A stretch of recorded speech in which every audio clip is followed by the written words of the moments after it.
Feminism is a scam, and it's the biggest lie ever did told. Let's talk about it.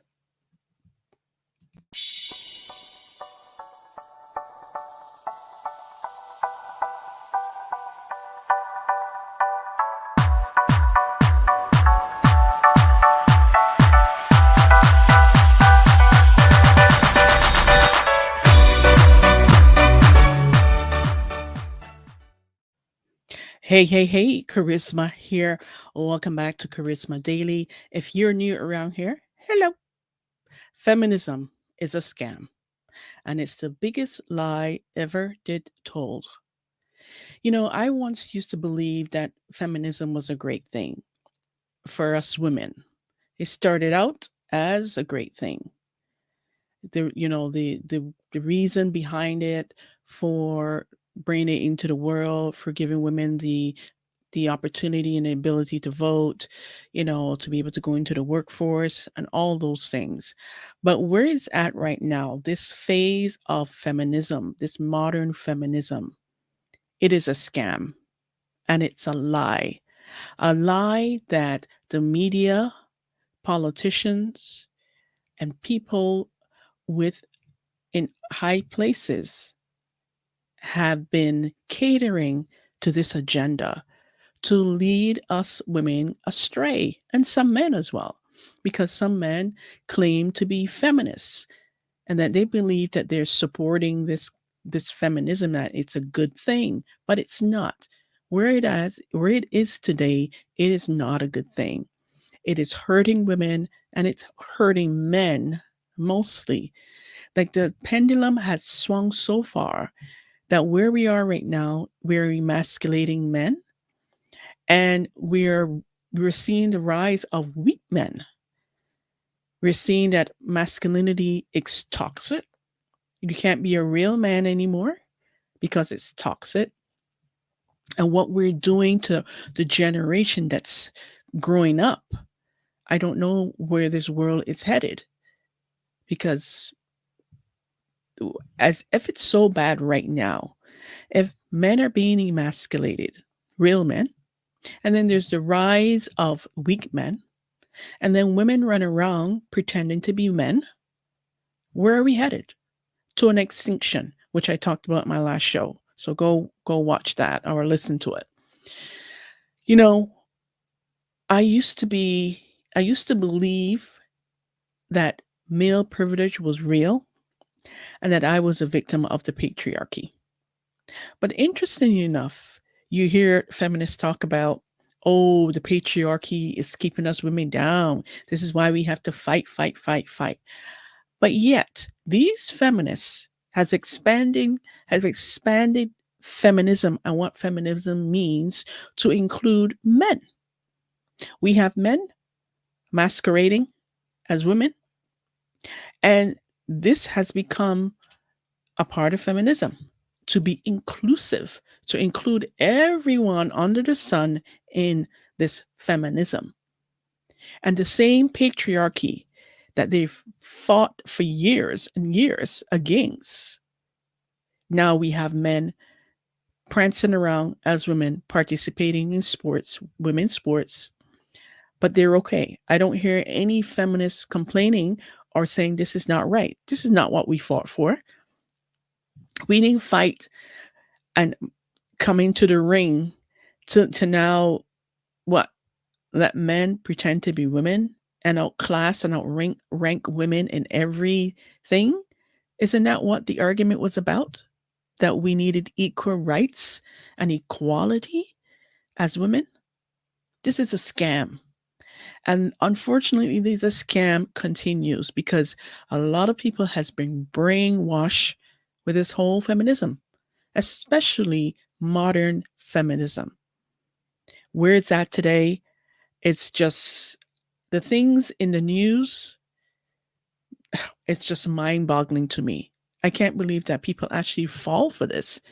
And it's only a few people who understands and know what the true motives of feminism are.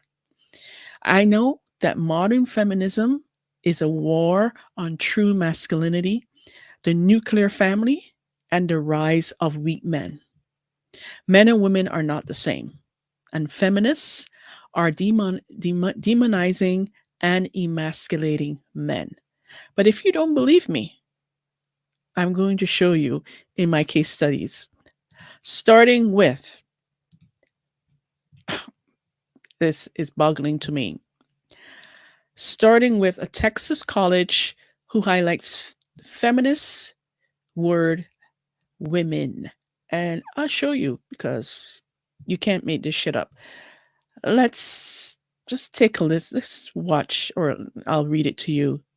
Um, it's just unreal. It is just unreal. So, Texas College highlights feminist word women that avoids women ending in the word men, men. It's a bad word, apparently. So, they want to make conversations easier, right? It says here the University of Texas at Austin highlighted the word women, WIMMIN, which avoids the word WOMEN, women, ending men on the website's glossary as an important term to know in order to make conversations easier. So, help me to understand, how are you making conversations easier by removing the word women because it has MEN at the end of it or as part of it? How is that making conversations easier? It says the University of Texas, under their diversity commitment program, which includes definitions for a variety of terms like gray, sexual, and stud, having a common language for talking about and across difference is important for mutual understanding and partnership. The language of diversity is evolving and requires awareness, understanding, and skill.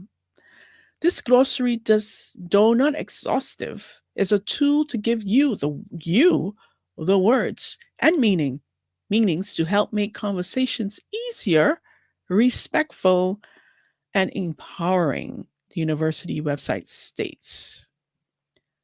Well, I'll be darned.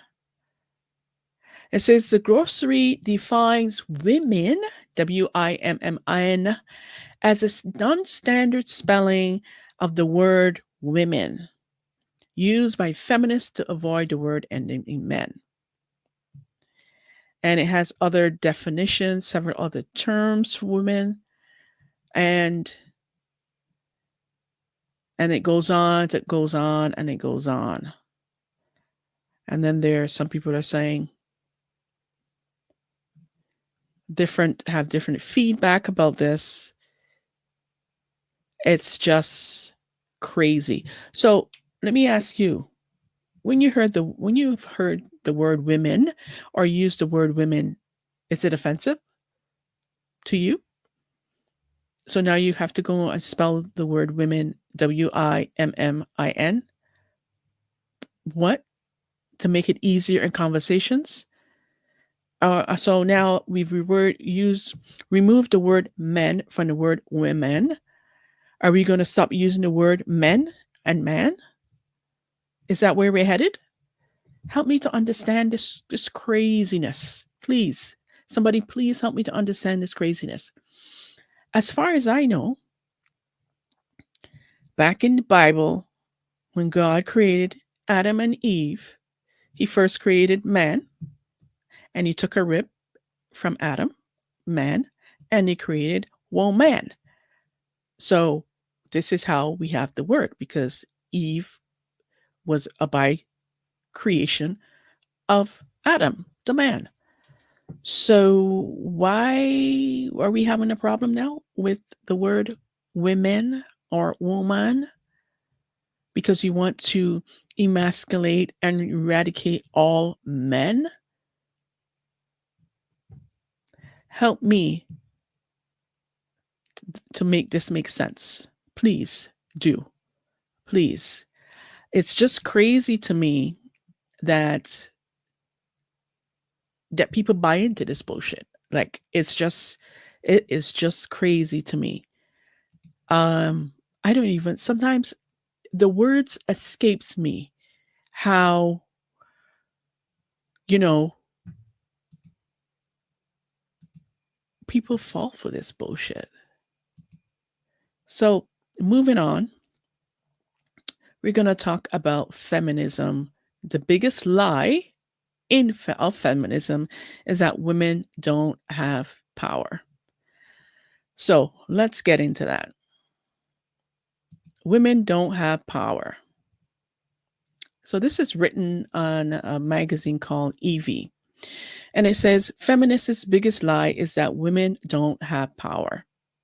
A hallmark of feminism is the belief that women are oppressed. We were told that while some progress have been made, there's still a long way to go. Okay, so let me read that for you. Women don't fill corporate boardrooms, overwhelmingly run Congress, or occupy top positions of institutional power. We don't earn as much money as men and are less likely to be entrepreneurs. But what feminists fail to understand is that women have always had power, and lots of it, not not in the way they think. Now, first of all, a lot of stuff that she says that women are less likely to be entrepreneurs. There's a lot of women rising up now to be entrepreneurs. So this is probably a little bit dated, but I get where she's going with the when she stated that. That's why That's because the ways in which women yield power are different from the ways men do. Yet it's mistakenly believed that feminine power needs to look like masculine power in order to count.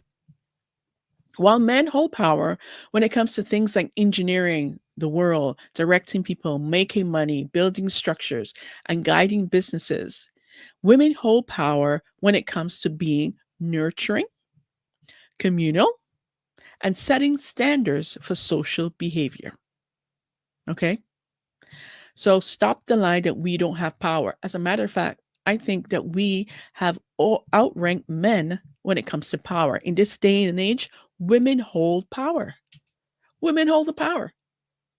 Women can say something which doesn't have to be true about a man, and the man could be arrested. The man could be put in jail. His life could go to hell in a handbag just on the words of a woman.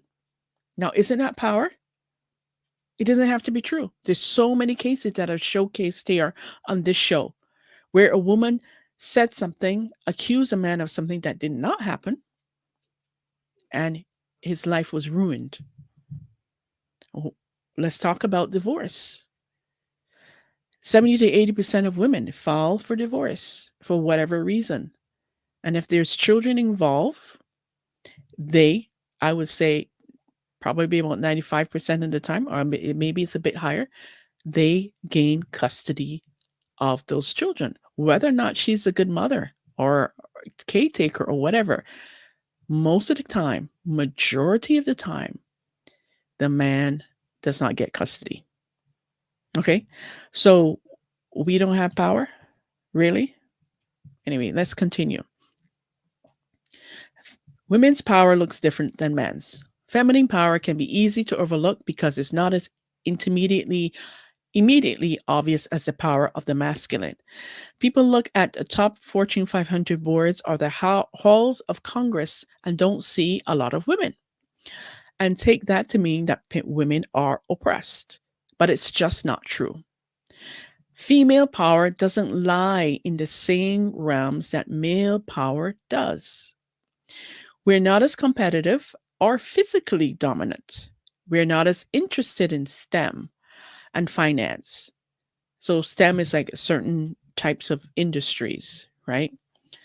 So that's like the tech, education, and so on. Men tend to be more interested in things. Women are more interested in people and relationships.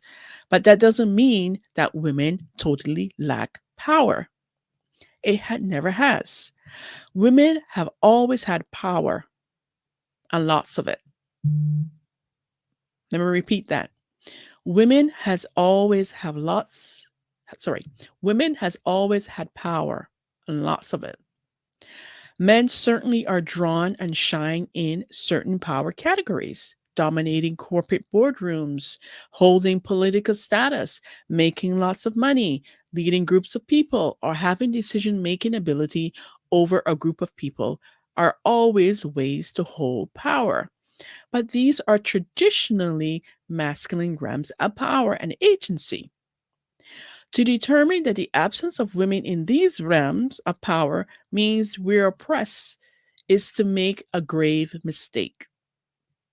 In order to see the power of womanhood and femininity, we have to stop defining power solely in terms of how men claim and wield it, and recognize all the unique ways that women wield power. Here are a few. Women set the standard for male behavior. Our sexual selectiveness is one of the, in short, being able to say yes or no to them, to men, choosing which men are able to have children with, and withholding sex from men who don't meet our standards of being committed and chivalrous. As gatekeepers of sex, because you see, men hold the key to relationships, women hold the key to sex. So this is exactly what's being said here. So women either motivate men to become better or reward them for doing nothing. We literally determine whose genetic material continues on to the next generation because we choose the men. We choose the men that come into our lives, whether they're good or bad for us, right? Whether they're for our highest good. Female sexual selectivity unlocks the power to set standards to demand that men meet a level of criteria before they're given access to our bodies, which is the greatest thing that we can ever give to a man. It's our bodies, our womb. Okay? Man loves a woman, he has to become worthy of her. The highest, the higher her virtue, the more noble her character, the more devoted she is to truth, justice, goodness, the more a man has to aspire to be worthy of her. The history of civilization could actually be written in terms of the level of its women. And this is true, and that was by Archbishop Fulton. Second one, women either compel men to higher virtue or greater vice. Women either compel men to be, to higher virtue or greater vice. Feminine allure either drives men to treat us with kindness, respect, and commitment, or it drives them to act poorly and engage in hookup culture. Women have the power to deny men who don't respect our boundaries, who lays around smoking pot all day, who don't prioritize us, who don't anticipate our needs, who fail to protect us from danger, who can't hold down a job or display other characteristics that show they're lacking in masculine temperance and virtue. On the flip side, we have the power to say yes to men who are committed, self-controlled, duty-oriented, and moral. Female allure and sexual selectivity are huge motivators for men to become better people. And finally, women give men purpose and meaning. And it's true. Women also have the power to give men meaning, life's meaning by elevating them to a life of family and devotion. We were made to complement each other. So men are naturally oriented towards wanting to provide for our needs and to make us happy.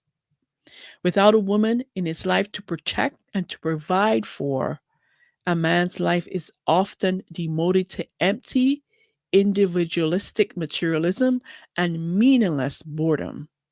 Or, sorry, meaningless hedonism. We give them a spiritual purpose, something higher to aspire to and dedicate their lives to. So, you've heard it. So you still believe that we don't have power? From here, listening to that, Do you still agree that women don't have power? I beg to differ. We have a lot of power. We've always had power. We will continue to have power. And so we need to stop the lies. We need to stop the cap, because we have a lot of power and we will continue to have a lot of power. Next up, this is Ayana Mazan, and I'm sure I just said her name incorrectly, on modern women and femininity with Eboni Williams, K. Williams. Now, this has been percolating on the interwebs. So this is an interesting dialogue that I'm going to share with you.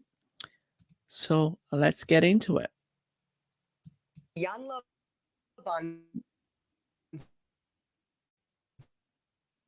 Zant, we are so blessed to have you here with us today on the Rio. I want to start, dear, with something that we share,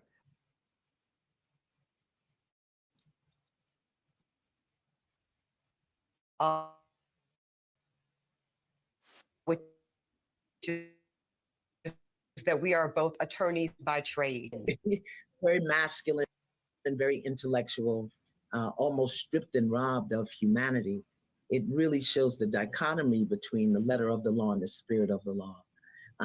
And for me, it just didn't feed my soul. And so I had to get out. I feel that, and I do feel that I might have heard on a date or two, Ayanla, that we are not in a courtroom, Ebony.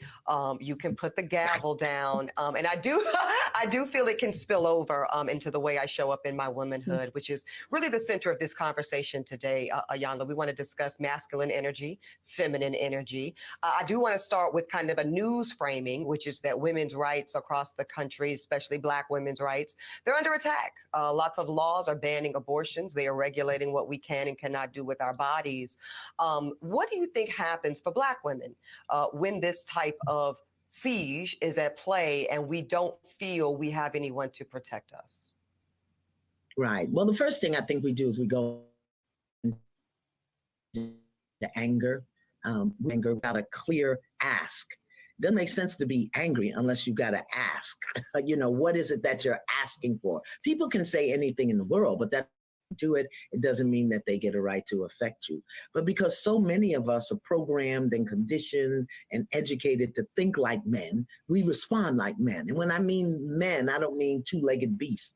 I mean in the masculine energy, and it becomes competitive, it becomes aggressive, it becomes againstness. And that's not who we are as women. It just isn't. And I think for Black women, particularly for us, the way that we've been programmed and conditioned and educated in the society to expect less, to accept less, to be angry and to complain, but to not really step into our authentic self, our authentic power as women, and create what we want, even if that's create the demand. Oh, no, not here, not today.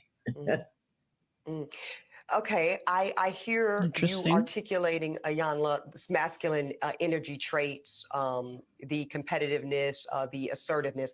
Tell me how you would frame feminine traits. Aggressive. Okay. Grace. Aggressive.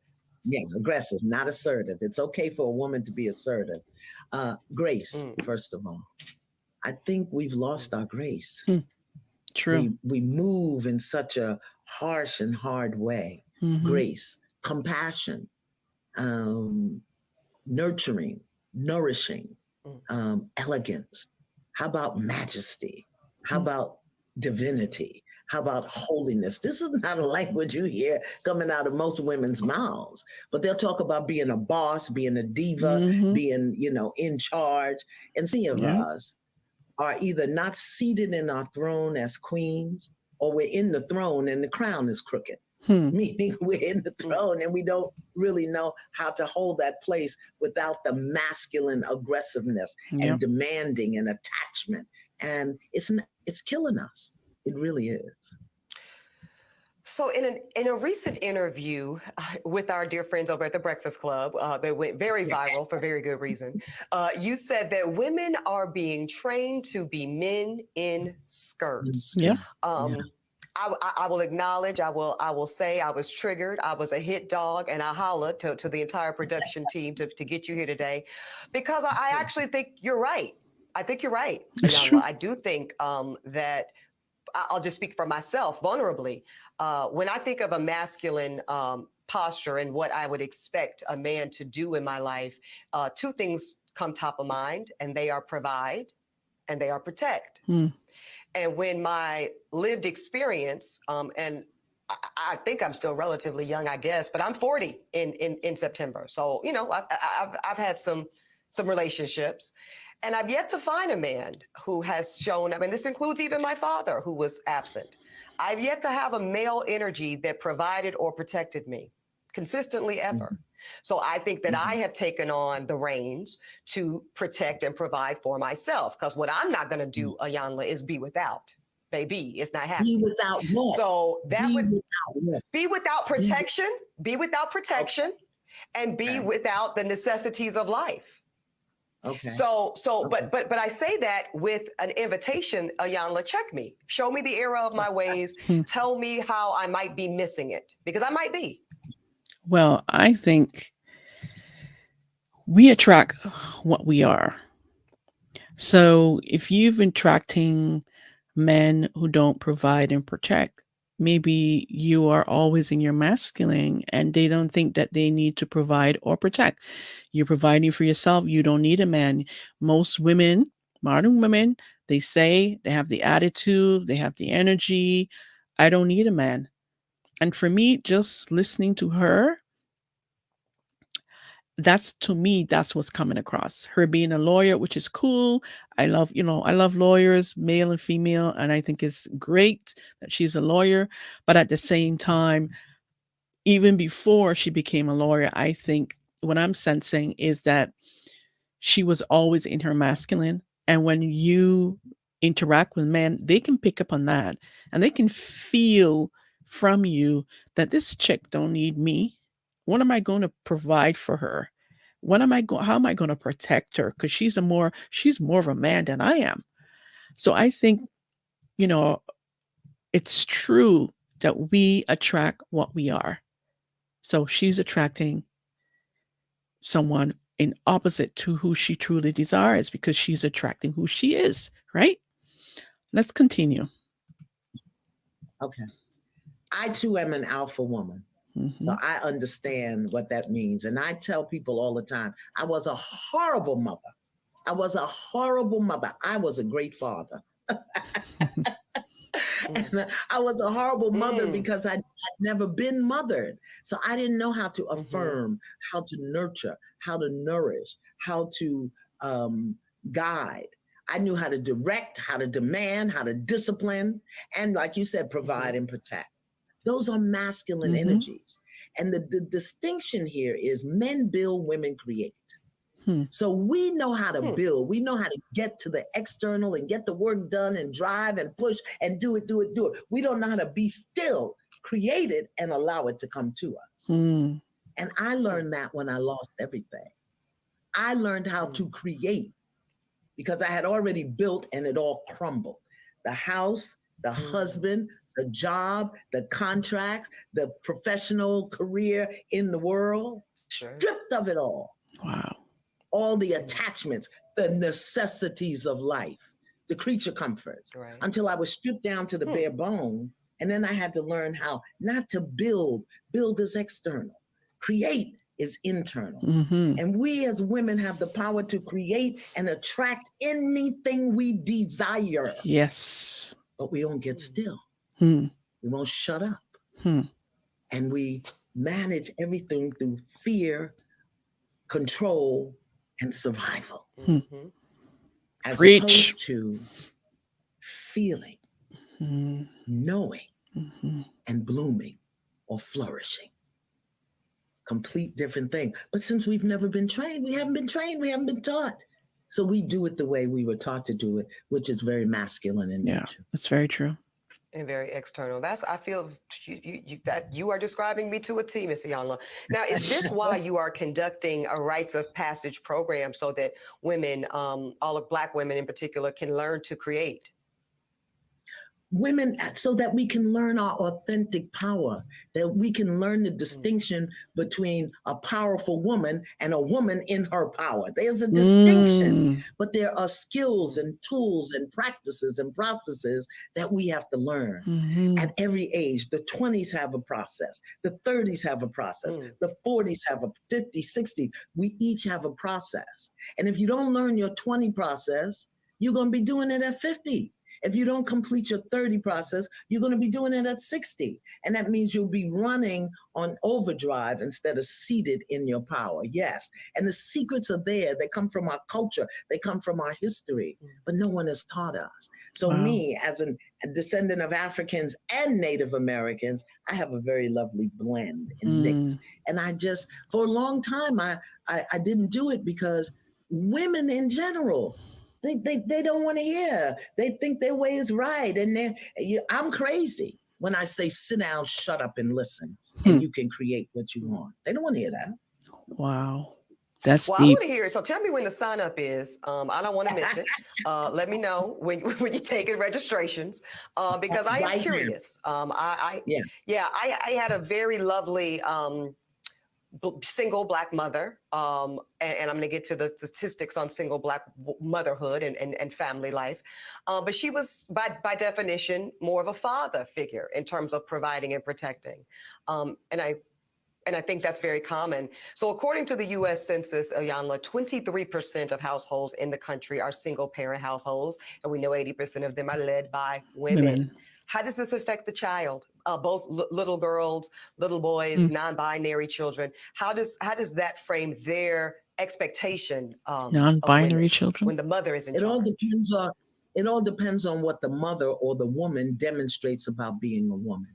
If she's demonstrating that it's hard and it's rough and nobody's helping me and I got to do this and you got to do it this way, then that's what the children are going to get. Exactly. If she's angry because she's alone, if she's desperate if she's not conscious, if she's not careful. I mean, when I look at the damage that I did to my children, not being clear about who I am as a feminine expression of the chief architect and creator of the universe. When I understand that I didn't know that and how to tap into that and the damage I did to my children who I love with all my heart, as soon as I discovered how off I was, I confessed it to them and asked them to watch me as I rebuilt who I was. And I'm still very alpha, but I'm in my throne and my crown is straight. Okay. I'm looking forward to straightening my crown, Dr. Iyanla. Let me ask you this. Let's get to the logistics, though. We know that Black women are earning college degrees faster than anybody else. Many of us are doing like we're doing, Iyanla. We're getting those terminal degrees, those JDs, MD, PhDs. We also are the fastest growing group of entrepreneurs, along with Latina women in America. Pew Research said that women are now out-earning men. They are out-earning men in 22 of the largest cities in America, including where I live, New York, DC, LA, you name it. When we talk, and I know that you've said that you cannot teach a man or tell a man how to be a man. So I will not ask you to indict men in this question. But I do want you to speak, Iyanla, to how women need to, position ourselves so that we can be in our divinity, so we can have our crowns right, how we can create and not build, when some of us, quite frankly, feel that the men that are available to us, and I'm talking about across the color spectrum, across the age spectrum, trust me, I've done them all, they are not positioned to protect nor provide because of some of the statistics we just talked about. They're not earning the incomes. They're not having the resources, and some of them are not even showing up in the leadership. Would you date a bus driver? Would you date if he owns the bus? Wow. If he owns it. If he owns the bus. See, that's a problem. Wow. That's a problem. Yep. That's a problem. Okay. Because the standards and requisites, and I'm not talking about him laying on his sofa playing video games all day. I'm not talking about that.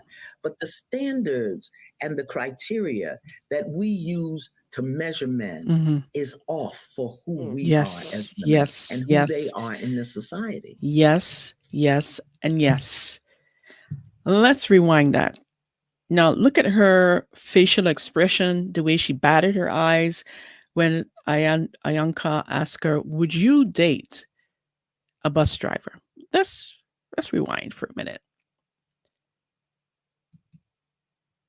Let's see if we get it here. Can have our crowns right, how we can create Look and for not it. build. Pay When attention. some of us, quite frankly, feel that the men that are available to us, and I'm talking about across the color spectrum, across the age spectrum, trust me, I've done them all, they are not positioned to protect nor provide because of some of the statistics we just talked about. They're not earning the incomes. They're not having the resources, and some of them are not even showing up in the leadership. Would you date a bus driver? Would you date a If he bus owns driver? the bus, Did you see that? Did you see her response? Would you date a bus driver? And she's like, is she asking me that question? And she bats her eyes like this. No, she didn't ask me that question. How am I going to respond? If he owns the bus. Wow. Okay, let's continue. if he owns No. it, if he owns the bus, See, that's a problem. That's a It's problem. wrong. That's a problem. Okay. Because the standards and requisites, and I'm not talking about him laying on his sofa playing video games all day. I'm not talking about that. But the standards and the criteria that we use to measure men is off for who we are as women Yes. and who they are in this society. Yes. I would date a bus driver if he loved driving the bus, Yes. if he was a man of integrity, Mm. if he was good to his mama, Yes. if he treated me well, I Mhm. would date a bus driver. Me too. But we think that it's another human being's responsibility to give us what we need instead of us building together. Mhm. I can build with a bus driver. Yeah, I'd have my little absolutely. stash over on the side in my prenup, but I could build with a bus driver. So I think some of the criteria that we look for in the reality of today keeps us unhappy, Mhm. keeps us angry, keeps us imbalance. And then when the men show up, we want to beat them up because they're not living up to our standards and Yeah. criteria. And it's not working, True. beloved. It's just not working. Nope. So it's not that it's bad or wrong. It's obsolete. It's Mm. obsolete. We have to come up with a new way of being. I don't believe in carrying a man. A man has to do for himself. My son got his first job when he was 9. Hmm. 9. Okay? Because you're a black man, you will know how to take care of yourself. But I think the way we measure it, it's just obsolete. Yeah. I think that's a factual. In addition to being obsolete, the way we measure men today is very detrimental. It demonizes men.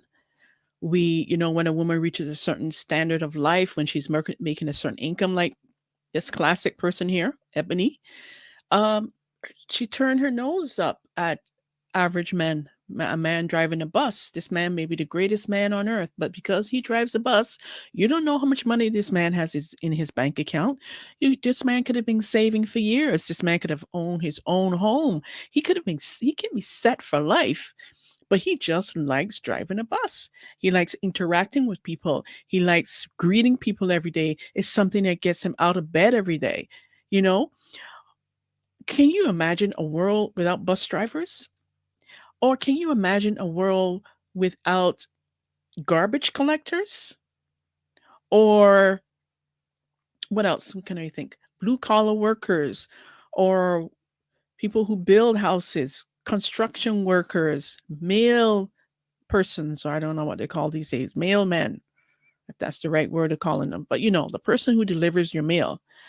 Or let's see, the man who works at the grocery store, or any of these things, a male nurse, police officers who are men. I mean, the list goes on and on and on. Can you imagine a world where none of those roles existed? We had no one to fill them. Women are not going to fill them, at least not at the rate that men has filled those roles. So why is it that when a woman gets to a certain status in life, she turns up her nose at the man who doesn't make the same income or above, or if he's not a CEO or entrepreneur or in the corporate boardroom, or he's not a doctor or a lawyer. It The man is not good enough for her. Why?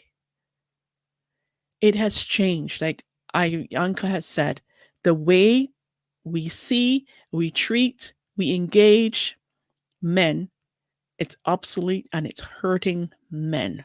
But let's continue. Analysis for whatever we want, expect, we're told we were going to get. We got to look at the numbers and what's available on the marketplace. So you're certainly not wrong in the analysis. And Yana, let's tell the truth and shame the devil. We know what you got in that prenup would never be little. It'll never be small. Child, that's a big old mound of assets. But that's okay. Let's spend a little more time just so we're really clear in this conversation, Dr. Van Zandt, difference between masculine energy and feminine energy, because I know that is not necessarily gender assigned, right? This is bigger than that. This is bigger than genitalia, right? Yes, absolutely. We both when we have talk about man is mind, woman is heart. Mm-hmm. And so many of us have guarded, broken, closeted hearts that we do everything from here. And here, as a woman that's been educated, that, like you said, has a degree, here will run out. Here will lie to you. This will never lie to you. But we've been taught not to trust this. We've been taught not to trust our knowing, our intuition. But a man can have a good idea and be brilliant, So we want to have good ideas. But for us, our power is in knowing. And it's in getting that intuition and moving on it. That our power is in what we feel, not necessarily emotion, but what we feel in our body. But so many of us are out of touch with our body. We'll give our body to somebody else before we really get in touch with it ourselves, because we're so busy doing till we don't know how to be. When I talk about feminine energy, again, I'm talking about the grace, the compassion, the humanity. I'm talking about mercy. I'm talking about silence, stillness. I'm talking about flow and movement. I'm talking about speaking from a place of intuitive knowing, love. I'm not, and that's not the masculine way. No. The masculine way is justice, structure, power, it's control. That's masculine. Feminine is dominion, not control. But most of us, many of us, I'm in recovery, are control freaks. Me too. So it's a whole nother way, a whole nother vibe. She raises her hand. There's a whole nother vibe that we can tap into, that we have to tap into, because the world is dying. This society, this system is coming down. And if we don't step into our power as women, we're going down with it. With the fall of the materialism and the collapse of the systems and the structures. How many women do you know with degrees could live outside and survive for 3 days? None. On the earth. How many do you know? I know I can. I know what to eat. I know where to find water. Been there. And I'm not saying we got to go back to the rustic times of the Wild Wild West, but I'm saying being in contact and in touch with the earth in a way that empowers us. Yeah. Take the pants off. Take the pants off. Let your hoo-ha get some air. A new definition to breathe again, huh, Jan? Listen, it's funny you say that. I only can survive the wilderness, and I know for sure, and I actually was able to do it for about 12 days because I was on a CBS reality show called Beyond the Edge that challenged me, though. It challenged me to do those things in a way I'd never done before. Before you leave us, I need to ask you about how what you're saying for women to sit in their knowing, be quiet for a minute, shut up and tune into our bodies, tune into our innate knowing, as I hear you say, but how that works alongside feminism, because you've said you're not knocking feminism. You're not saying women cannot be police officers, firefighters, play football, or anything else. But you are saying that this hustle culture has given women a need to feel like we must be in competition with men. Is that feminism Feminism for me, feminism for me is a political or a social construct. And a woman empowerment as a woman is an internal experience that becomes an external expression. I can be solid in myself as a woman. I may not want to play football or carry a gun on my hip. I may not. But the distinction is I'm not looking to anything outside of myself for my power. Not. And I know that everything is coming to me to stretch, strengthen, grow me into my authentic and original being. And inside, I'm not guarded. I'm not harsh. I'm not brutal. I'm not violent. I'm not violent in my speaking. Women speaking today is so violent toward themselves and toward one another. It's true. So I'm not talking about a political construct, the women's movement. I'm talking about the move of women for themselves, within themselves, so that they can be themselves in a completely different way. It's internal. I hear you. One thing before you leave us, I have to ask one thing about dating. The reality is there are more men right now, Ayanla, on dating apps and seeking partnership than there even are women, contrary to popular belief. And a lot of men say that they're struggling, probably because of what you named earlier, probably because the expectations of many of the women are out of sync with what society is offering at this point in time, blah, blah, blah, blah, blah, blah, blah. How do women adjust our energy so that we are more successful when it comes to dating? If we're looking to date. Do we just want to date, or do we want to be partners? Exactly. That's one different thing. If you have in your consciousness you want to date, you can date forever because you're going to find something wrong with everybody.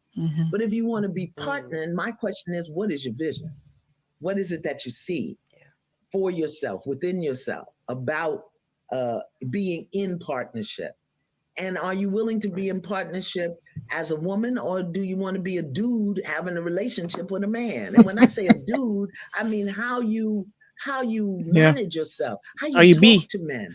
We got to stop talking to these men like they're boys.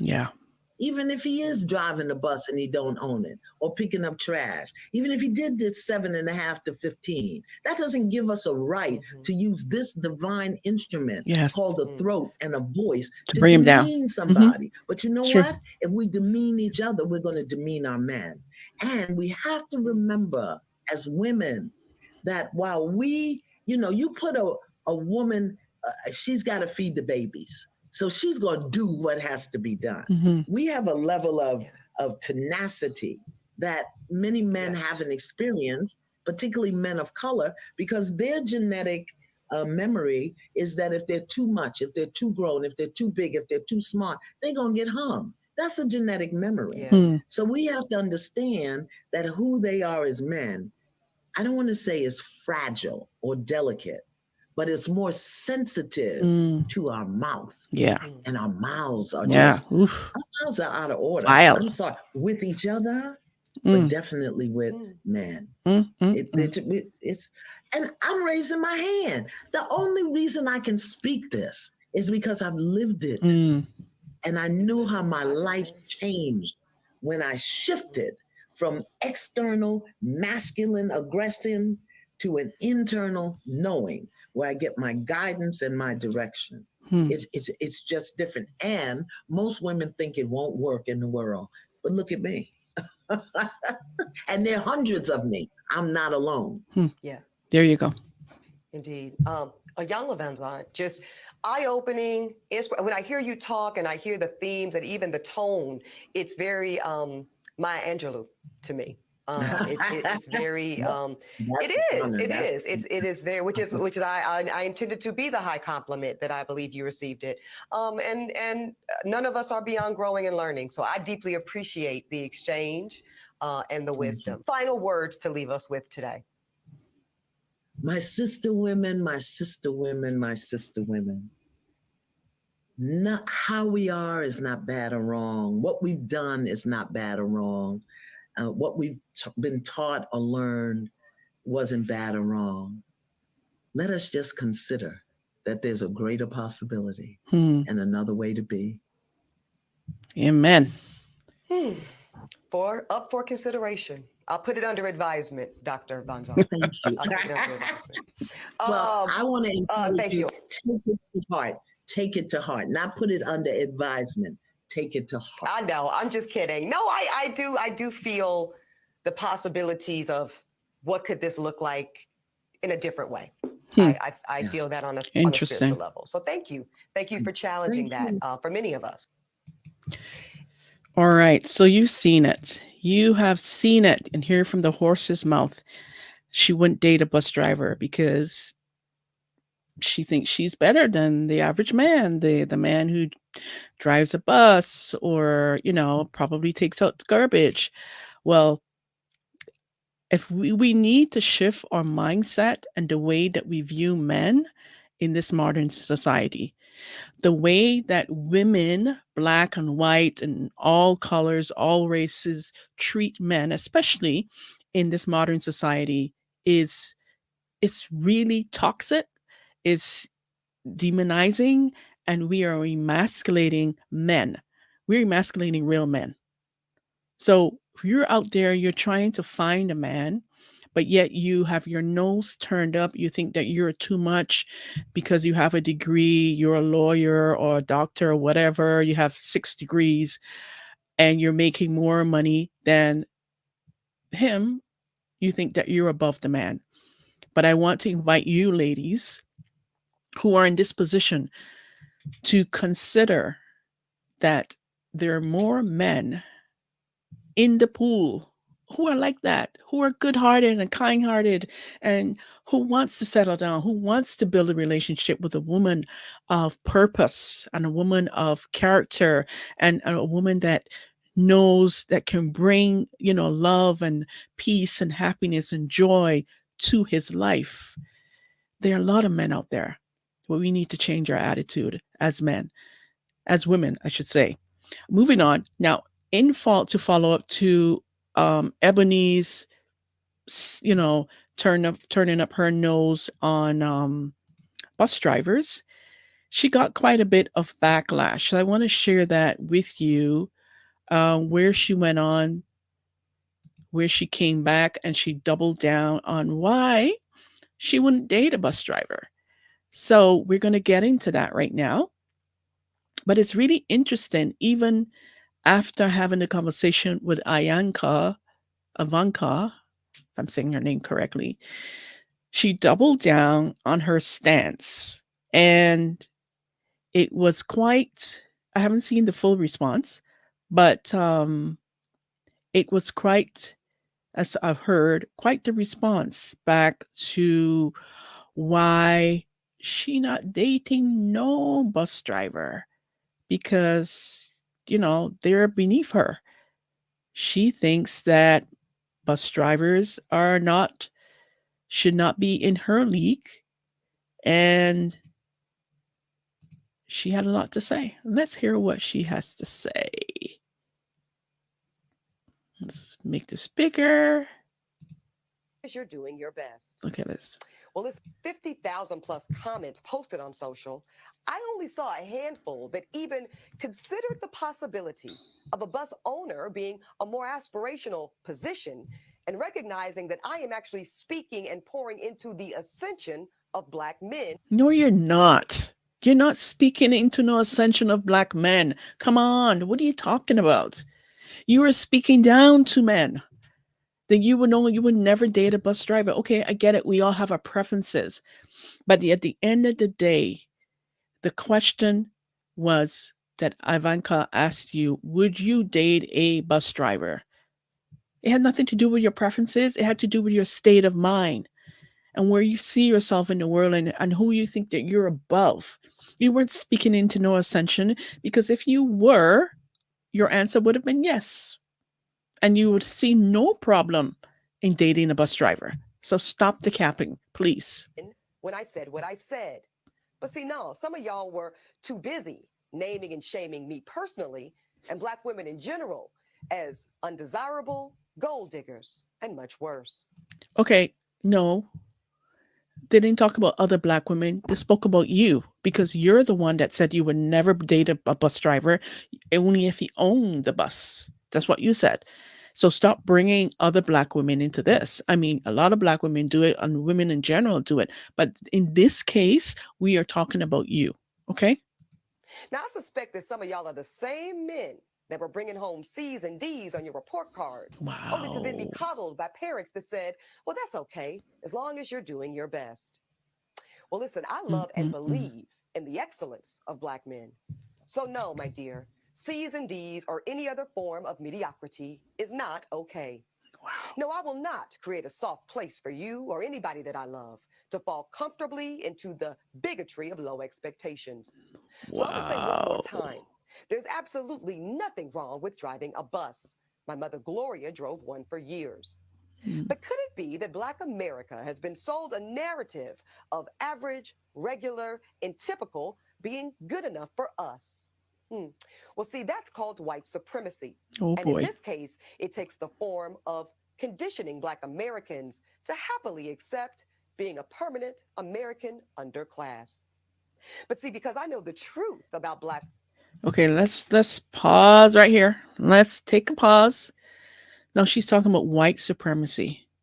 What the hell does that have to do with you dating a Black man, or not Black man, a bus driver? Mm, I'm thinking about it. Nothing.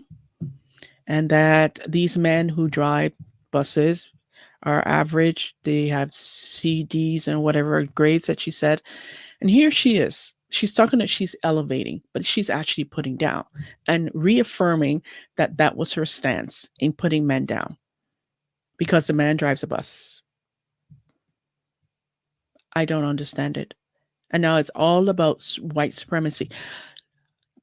Let me help you understand this, that there, and as I just said it before, there are more men, average men, in the pool that's available than there are men in the 1%, even the 10%, who are the lawyers, the doctors, who are making more than six figures a year. I mean, the stats confirms this. So if everyone is clamoring to date these higher value men and don't want to date or be interested in these average men, then first of all, we have a lot of men who can't find women because of this situation, like women like her. And then everyone wants to get the man in the 10%, the 1% category because he's up there.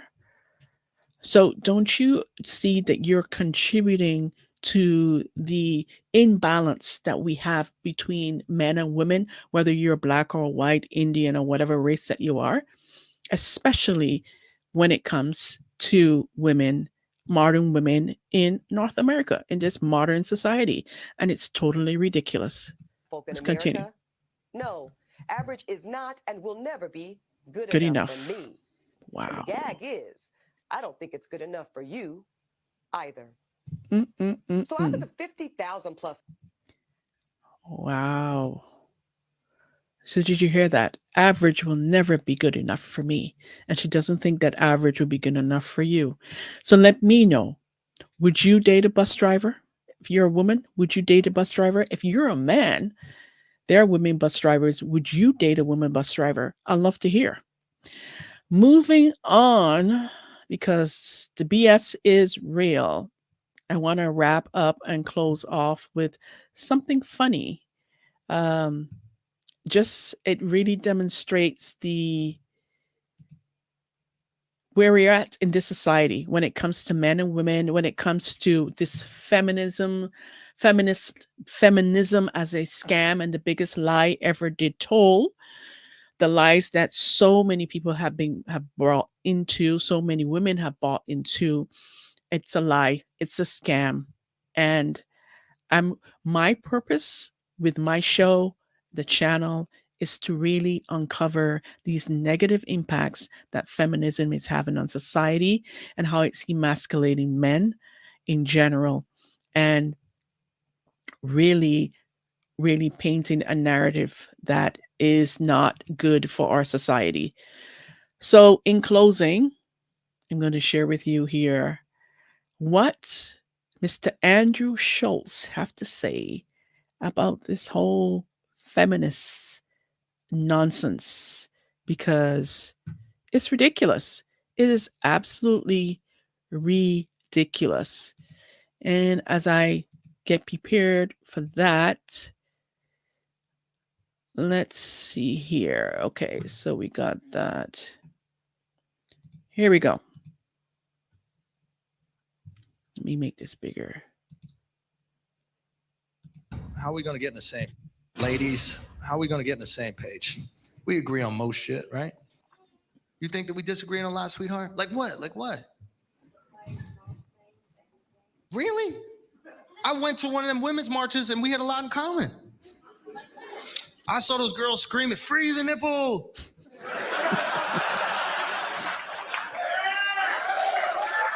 That sounds pretty good, right? They were screaming, "We should be able to have sex with as many guys as we want." Yes, you should. If we get pregnant, we should be able to abort it. Hopefully. That's what they're doing. And we need to work so we can pay our half. Hallelujah. Fellas, get down here. It's happening. We've reached common ground. It was unbelievable. These women were fighting for the right to become the men they've always hated. Right? Just walking around with their shirts off, fucking whoever, not worried about the kid. I'm like, are y'all feminists or fuckboys? What is this shit? Wow. It's true. Just saying, we're on the same team. You know what I mean? And that's good because this is as good as it gets, ladies. Y'all can't move anywhere else and it gets better for y'all. You got to deal with us being sexist. That's a fact. We are fucking sexist. We say stupid shit like women can't drive. Nah. Women can't drive. Nah. But in the Middle East, they're like, no, seriously, women can't drive. So we don't play that shit out here. Are there women driving? Ahmed, give me the fucking stones. These bitches out here driving. Gotta teach them a lesson with stones.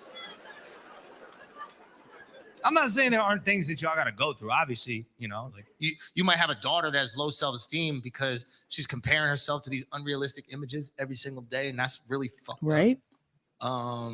But in China, you can't have a daughter. So yeah, you have a daughter, they just mash it into an iPhone. That's the policy. Oh. Enjoy your FaceTime. Enjoy your FaceTime. There's a little Chinese girl inside every one of your iPhones. So why do you think when your phone breaks, they say put in a bag of rice? You think that's a coincidence? You think that's a coincidence? It's to soak up her tears, okay?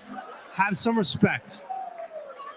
So mean. We love y'all, okay? And we want to make you happy. I think most guys want to make you, especially sexually. There's this rumor like we don't care about satisfying you. That's not true at all.